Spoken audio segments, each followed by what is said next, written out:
The power to my house is going to shut off in 3, 2, 1. Meaning it's the perfect time to see if we can power everything I own with batteries. And I honestly don't know if it's gonna work or not, so let's find out together. This is the new Anker SOLIX E10, a backup system that claims it can power your entire house on batteries if you ever lose power from the grid, which almost sounds too good to be true. So naturally, today we're gonna turn on every single electronic and appliance that I own in this house to see what happens first. Will we overload and crash this system, or will we run out of things to turn on? Well, there's one way to find out. You can see here that we're pulling 0 watts from the grid, but our house is using 540 watts of power, so that's all coming from the batteries. And as we turn on more and more switches, we should be able to see this number tick up as well. I'll keep a tracker of our total wattage on screen, but let's flip on some more switches. 570 to 620, that's 50 more. This one's fancy, we have a foot pedal switch. All right, that's every light switch and the system is still running, so it's time to take things up a notch. Let's turn on every single computer I own at the exact same time. With a single PC, our home load just went up over 100 watts. Do you guys actively calculate how much your computer costs to run on like a daily basis? I'll be honest, I don't really think about it, but seeing exactly how many watts are being pulled like in real time, it's making me think about it a bit more. And if you're asking why I have this many PCs, well, I don't know, roll the clips. We do a lot of weird stuff with PCs on this channel, so it's always nice to have some extra volunteers for our experiments. Volunteers is a very cordial way to put it. I need more power cables. Ah, there's a couple down here. Also, you never know when you need to host an impromptu LAN party with like 10 other people. Or, you know, if you need to load test a battery system. You know what? I just realized this one does not have a GPU installed. All right, let's find one to put in there real quick. I feel like the all white aesthetic needs a white GPU. Let's do that. I'm really curious if this process is gonna make me think more about the power draw as opposed to just thinking about the price of the components. All right, there we go. All right. As our army of PCs spin to life, expectedly, our home power draw also begins to rise. Although this one, for some reason, did not want to power on. So let's go ahead and swap it for a different one. Suppose we did have a couple more lying around. All right, this one's up and running now too. I'll also turn on this PC for good measure, why not? That'll also power this ultra wide, which also is gonna use some power as well. 1.76 kilowatts. It's time to plug in all the random technology I have. Oh, brother. Here we have an old Brother word processor, which is really cool, but the one thing I've always found a little strange about it is that the power button is always so hidden way underneath here. Ugh. Let's try plugging this in. It might look like a PC.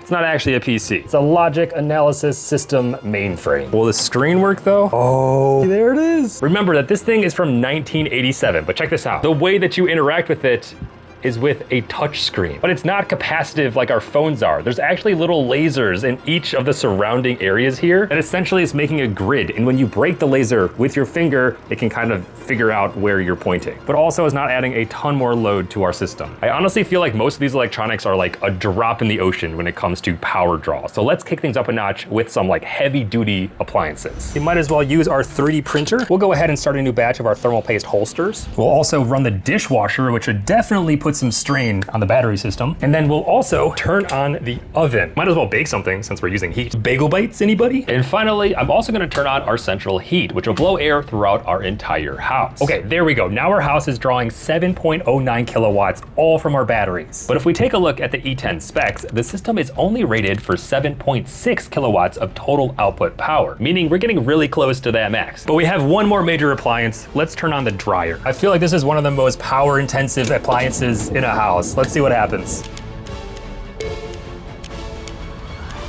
8.48 kilowatts, and we're still kicking.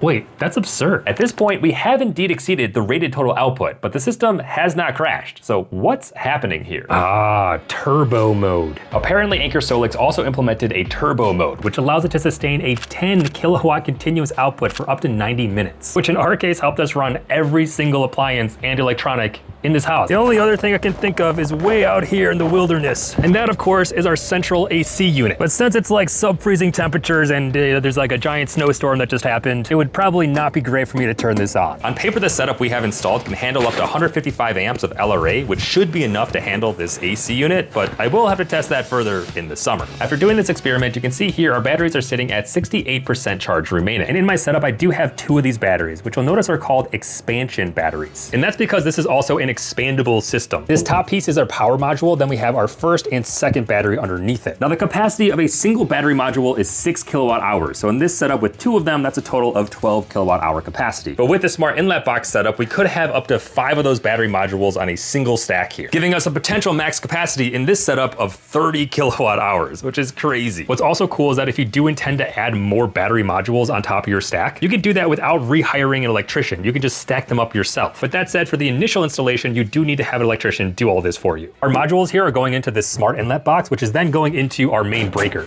And you can see inside of here, we not only have dedicated backup power, so if we switch off the grid and turn on this, that forces our house to run off these batteries. But instead of just keeping these around for emergency backup, we can also use them to arbitrage electricity, which sounds really cool. And it kind of is. Let me explain.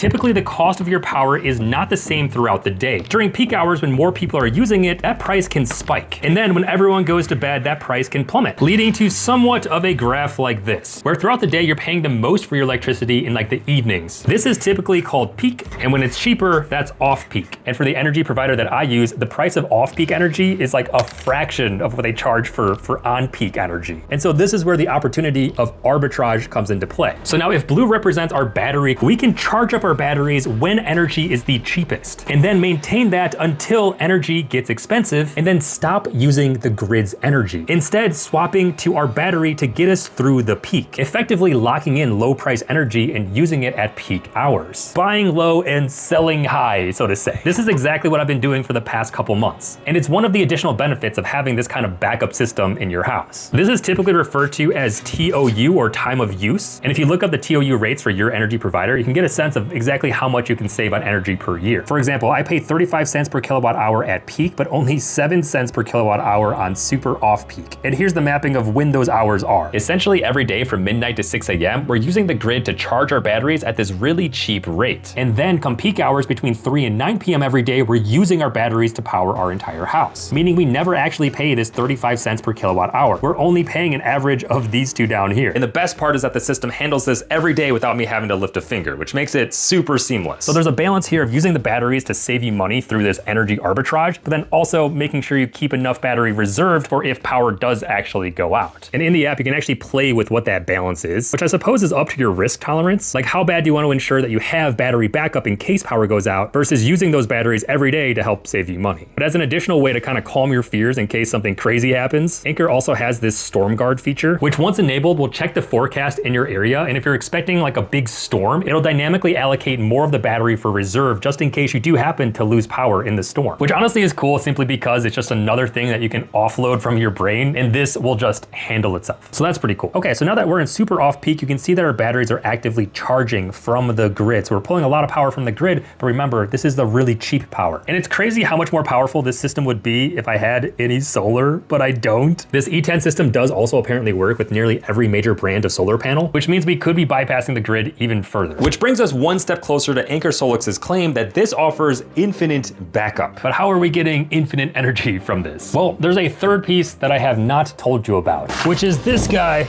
right here. The final piece to the puzzle of infinite backup. Because right now, imagine if I did have solar. Imagine we not only had a power outage, but a giant storm that would cover every single solar panel with snow. In that case, we couldn't charge our batteries from the grid. We couldn't charge them from the sun, meaning as soon as we ran out of capacity inside of our battery banks here, we would not have any power, which would be a problem. Except for the fact that Anker SOLIX designed the system to work with a generator. And it's a smart one too. Unlike me, who opened this upside down. Oh, it's so heavy. There we go.